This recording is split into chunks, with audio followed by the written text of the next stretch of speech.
Maybe the reason life has felt so strangely empty lately is not that you are lazy, not that you are ungrateful, and not even that you are on the wrong path. It may be that you keep expecting lasting satisfaction from a mind that was never built to let you stay satisfied for very long, which means that the feeling you have been trying so hard to fix may not be a flaw in you at all, but part of a deeper truth about why so many people, even in lives that seem perfectly fine from the outside, still end up feeling quietly disconnected from their own lives. And because that feeling is so easy to dismiss and so difficult to describe clearly, most people respond to it in the most human way possible, which is to reach for something that might change the texture of experience, something more vivid, more stimulating, more meaningful, more clarifying, whether that takes the form of a new routine, a new purchase, a new goal, a new version of the self, or simply another stream of input strong enough to interrupt the quiet flatness for a little while. And sometimes that does work, at least briefly, because novelty has a way of making life feel more alive than it really is, but it never lasts. Because the mind adjusts, desire reorganizes itself, and what once felt vivid becomes ordinary again, which is usually the moment when people begin turning their confusion inward and wondering whether something in them is fundamentally wrong. But what if this feeling is not primarily a personal failure? And what if part of the reason it is so common is that most people move through life assuming that its purpose is to make them feel fulfilled? When in reality, the human mind does not seem to have been built for durable completion so much as for continued movement. If satisfaction were the mind's central goal, then it would make sense for good things to stay emotionally bright, for pleasure to deepen into rest, and for achievement to conclude something inside us. But that is not what usually happens because, from the perspective of survival, a creature that becomes too easily satisfied is a creature that stops searching, stops adapting, and stops preparing. And so the mind allows relief, but only in passing, pleasure, but rarely for long, and just enough satisfaction to keep you moving, without letting you remain there very comfortably once you arrive. That is why the things you once thought would change everything can begin to feel ordinary not long after they become yours, and why even a carefully built life can start to feel thin from the inside, not because it has no value, but because human consciousness does not seem designed to remain full for very long. And yet emptiness may not be proof that you are broken nearly as often as it is proof that no human life can keep delivering fullness on command. And one of the quiet tragedies of modern life is that we often confuse the absence of intensity with the absence of meaning, so that when a day feels flat or repetitive, we immediately assume that something has gone wrong. The problem then may not be that emptiness appears, but that we panic when it does. And because we panic, we usually move in one of two familiar directions, either toward more stimulation, more productivity, more content, more things to chase, or toward a softer kind of resignation, where we tell ourselves that perhaps nothing means much anyway, and that caring less is wiser. These responses look opposed on the surface, but they often function in the same way, because both are attempts to escape the discomfort of living without immediate fullness, one by outrunning emptiness, and the other by going numb inside it. Even though emptiness is not merely a gap waiting to be filled, but often a signal that the way you are relating to life is no longer enough.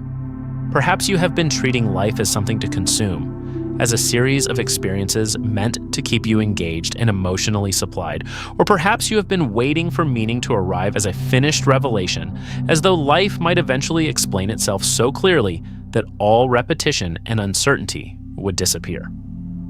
But life is rarely so dramatic, and one of the deepest forms of maturity may be learning not to treat ordinariness as a defect, because the demand that life always feel meaningful in order to be worth living is, in its own way, another refusal to remain inside what is actually here. This is why there is wisdom in learning not to demand that every season of life justify itself before you are willing to inhabit it fully. Because some part of suffering comes not from emptiness alone, but from the belief that emptiness should not be there at all. And yet accepting this is not the same thing as collapsing into passivity.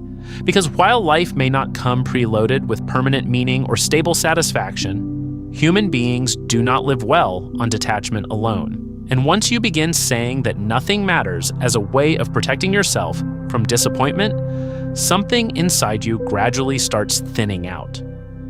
This is where a second kind of wisdom becomes necessary, because if life is not going to hand you finished meaning, then you still need some way of relating to it that is deeper than appetite, mood, or immediate comfort.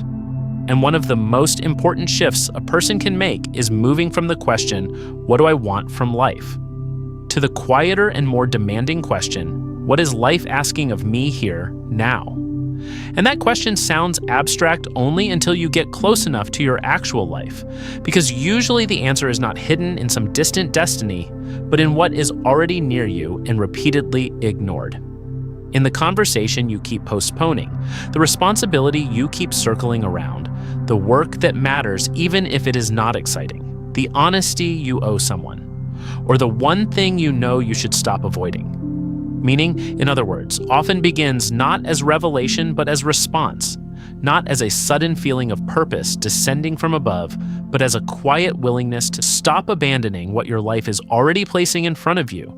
And there is something stabilizing about this, because emptiness does not necessarily vanish, but life starts to feel less hollow when you are no longer asking it only to keep feeding you, entertaining you, or rescuing you from your own restlessness. And when instead you begin participating in it through sincerity, attention, responsibility, and some small but real form of presence. This is why it may be misleading to think that the choice is between accepting meaninglessness and searching for meaning, because most people need both. First, the maturity to understand that they were never meant to feel complete all the time. And then the courage not to use that truth as permission to drift, because once you understand that fullness will not be permanently given to you, the real question becomes what you will do in the space that remains. Seen this way, emptiness changes its role, because it no longer functions only as evidence that something is wrong with you, but begins to resemble a signal that stimulation has reached its limit. And that perhaps the task is not to eliminate emptiness, but to become someone who can live wisely in its presence. Someone who can endure an ordinary day without flooding it with noise. And someone who can feel the familiar return of dissatisfaction without immediately obeying it. So if life has felt strangely hollow lately, that does not necessarily mean you are on the wrong path, or that you have missed your purpose, or that the answer is hidden in one more reinvention or distraction. It may simply mean that you have reached the point where stimulation can no longer masquerade as meaning, and where life is asking for a different kind of attention.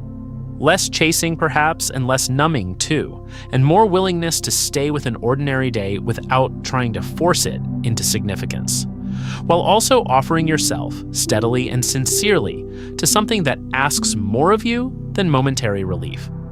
Because meaning may not arrive as revelation, but something in life does begin to deepen when you stop fleeing emptiness and start answering what is yours to answer. Life may never make you feel complete, and perhaps no honest life ever could. But that does not mean it must remain empty in the way it once did, because there is a difference between a life that is unfilled and a life that is unlived.